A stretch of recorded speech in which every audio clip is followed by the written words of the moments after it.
Hey, and welcome guys. Today's not really a build video. This is just kind of a project I've been working on the side, a restoration project. I did take a few pictures as I went along the way. I've had some people ask about it, so I'm going to post this video, obviously. Now, this was a Revell Build and Play Star Destroyer that came out several years ago. I think when Rogue One came out, they released this somewhere in that time frame, if I remember correctly. Anyway, this is one of the very first ones I bought. I was recently just kind of got back into modeling, and I built it up, I painted it. I did modify it, did have lights and stuff inside. I'm not sure if I did a video on this one or not, but anyway, after a while, it became kind of a test bed for paint schemes, and I'd prime it and paint it and just try different things, and it built up many layers, and it was just kind of in my stash. Whenever I wanted to practice something, I would practice on this. Now in the background you see I have the Bandai Star Destroyer and another Revell Star Destroyer. I recently built this one not too long ago. There's like a 4-part series on that complete rebuild or build of that ship. But as far as this one, I was about to throw it out, and I decided, excuse me, I decided to try to restore it as best I could. Now I was able to kind of pull it apart. It had, again, just lots of layers of primers and paints that have been setting for years. So the first challenge was to strip that paint off, because it was so thick that most of these little panel lines were now almost, you couldn't even discern them. They were so much paint on top of that. But I was able to separate the two sections. I was pretty much able to separate all of it, even though I'd glued most of it, separate most of the ship. And so the challenge of getting the paint off. I tried a few things like isopropyl alcohol. I've heard of different things, but this was really different. Alcohol really didn't do much at all. So I got really drastic with it, and went to using the Easy Off heavy duty oven cleaner. Now this is very, very strong stuff. I'm not recommending this. I did it outside. It warns you not to breathe, warns you to wear gloves, which I did. I wore some thick rubber gloves while handling with this stuff. I put it in a like a large Rubbermaid container. The ship, I would spray it, cover it, and leave it. And that tended to work. It would start stripping the paint off, and it took several coats. I almost used the entire can getting these coats off. I also used some, I think it's 4-aught wool, steel wool, to kind of scrub it off. Now this is very fine wool. You can help, it will scrub the paint off and not leave any kind of deep scratches or anything. So between the two, I was able to get, I would say, about 99% of the paint off. But it took quite a while. It took several applications. I don't even know how many to get this down, because I'd get down a layer, another layer, another. It was just amazing how much paint was on this model. So anyway, got it all stripped off, and from there I pulled out all the lighting. I decided not to try to light it. I had these huge holes when I first lit it. I really wasn't too aware of scale, and I had these huge, I think 1 millimeter holes that just were ridiculously large all throughout the ship. I did retain the engine lighting because that was pretty basic, just 3 LEDs, and I hooked it down to a switch here with a 9-volt battery, since I didn't try doing the auxiliary ones, just these 3 primary ones. And I just I took out the kind of drilled it out a little bit and put some 10 millimeter LEDs in there, which fit kind of nicely in that space. So it does have a little bit of lighting effect, but I didn't try to light the rest of them like these are in the back. And I just kind of focused on doing cosmetic stuff to it, some painting. But the biggest thing is I did some changes to the body, obviously, if you're looking.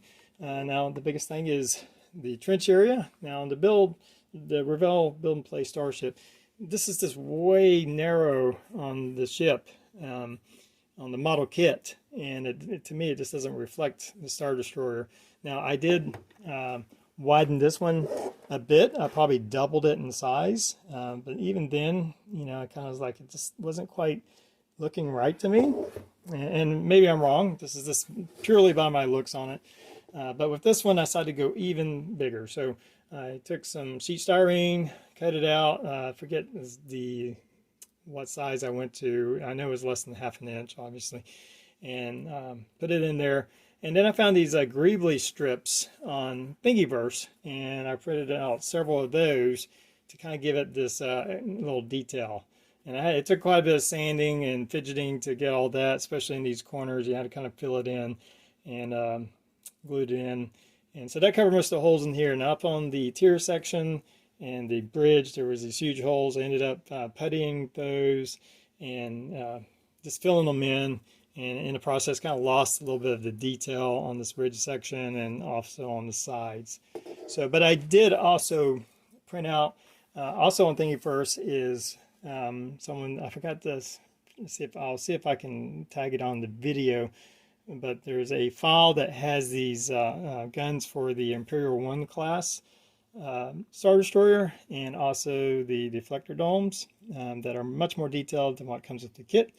And it kind of prints out in one big thing. Now, I did increase the size because the first print, they just seemed way too small. So I increased the size by about 10%, I think, and printed out these guns on my resin printer and the domes. I also raised up the sensor array, I guess that is, up top here. Originally, it comes flat, and all I did was just take a saw and cut it off, lift it up, glue it, put some supports in it, and it's more like what you see in A New Hope, and also in Rogue One. You'll see that lifted up sensor array, because in the like Empire Strikes Back and all, they're more they're level with the bridge section. And from there, I just went on to painting it, and I used first as a base color, used this sand gray from DecoArt as a base color. Now I primed it first with spray can primer, and then I masked off. I started doing I tried to do a lot of detail since I wasn't going to be lighting it. I tried to do a lot of detail on the paneling to give it a lot more life. So just a lot of little pieces of masking tape to mark off panels. I did a lighter shade grade. I did some more masking tape. I really was kind of going for multicolor panels. Now, it didn't turn out quite that way, but anyway, so there was like a second row of masking tape on top of the other with some paint, and then I went over with, excuse me, should be more prepared, with this Vallejo Off-White, and kind of did another coat over that. So we have just a lot of different colors going on. In the process, you kind of lose the two-tone paneling. If you really look, you can see some differences in some of the panel shades. But I think it turned out pretty good. Give it a nice paneled, kind of helps give you more sense of the scale of it. So that was yeah, pretty much it. I did have some work to do on the bottom. On the I had cut a hole right here. Originally, it plugged in, and that was the spot for the plug, so I just cut out some styrene. Now, obviously, that's not Canon, that panel there. I also have covered up where the landing gear that was on the original model, the toyish landing gear, I've filled that in. You can still kind of make that one out. The front's not so bad. But I had quite a bit of work to do down here to cover all that up. Now, getting the back, obviously we lifted up the sides quite a bit, and it created a pretty good gap in the back. And so I just took some styrene to fill all that in. I ended up, excuse me, not, originally these engines kind of insert inside of, there's a gap where this kind of fits between the two halves of the Star Destroyer. Now they're just kind of glued on top. But I think it looks all right. I think it turned out pretty good. I also did some gribbling on the kind of these in-between spaces and inside, so you see some detail when looking in there. And again, it has just an on and off switch run by a 9-volt battery in our base. And well, that was pretty much it. It was on the verge of being thrown out. It was pretty much just a disaster of a piece of plastic. Now, I will say this about using Easy Off. This is very thick plastic. It's durable. It's made to be played with.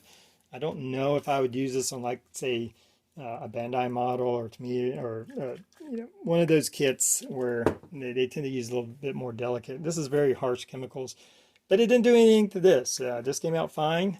It was on there for hours, and I don't see any damage to the plastic. It didn't melt it or warp it or anything that I can tell. So, not again, just be very careful with that. You know, this is read the instructions on it. Do it outside. You don't want to breathe it. Wear gloves. But it did strip the paint off. So anyway, here's my other ones. Now these are much more, have a lot more lighting going on. See if I can dim the lights just a bit so you can see.